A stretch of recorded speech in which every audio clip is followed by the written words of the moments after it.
এটা খালা কই জাজু মা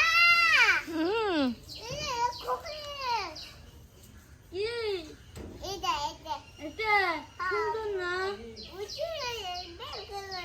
ওইটা কি হ্যাঁ ওইটা হ্যাঁ মুরগি ওই যে গেছে গা। হ্যালো গাইস, আশা করি আপনারা সবাই ভালো আছেন। আল্লাহর রহমতে আমরা অনেক অনেক ভালো আছি। আসসালামু আলাইকুম। এই তো গ্রামের বাড়িতে আবার আসলাম। এর আগের ভিডিওতে দেখাইছি আমাদের বাসার রুম পরিষ্কার করে আমরা গ্রামে চলে আসলাম। এই তো টাক দিয়ে এখানে মাটি ফেলা হচ্ছে, সেটা আমাদের গেটের বাইরে। এরাও পোলট্রি মুরগি ফার্ম করবে। আমাদের দেখা দেখি আল্লাহ বলেছে একজনের দেখা দেখি ভালো কাজ করলে আল্লাহ সেটা সুফল অবশ্যই এনে দিবে। আমরা অনেক মহা খুশি আমাদের এই পোলট্রি ফার্ম দেখে। গ্রামে আরও দুই একজন উৎসাহিত হইতেছে পোলট্রি মুরগির খামার করার জন্য। ওই পোলট্রি মুরগির খামার করলেও আপনাদের সাথে আমি ভিডিও শেয়ার করব।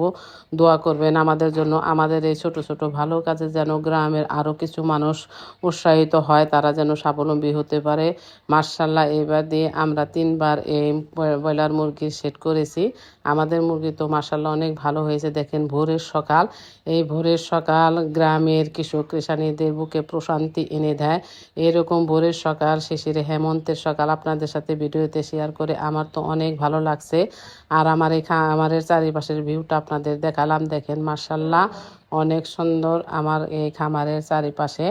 এই তো সবজি গাছগুলো আপনাদের সাথে শেয়ার করলাম। আমার গ্রামে কি কি আছে শেয়ার করে তো আমার অনেক ভালো লাগে। আর এই সেই কিউট ঘর, এই ঘরের উচলায় আল্লাহর রহমতে আমি গ্রামের বাড়িতে একটু একটু করে সব কিছু করবো। ভালো থাকুন, আল্লাহ হাফেজ।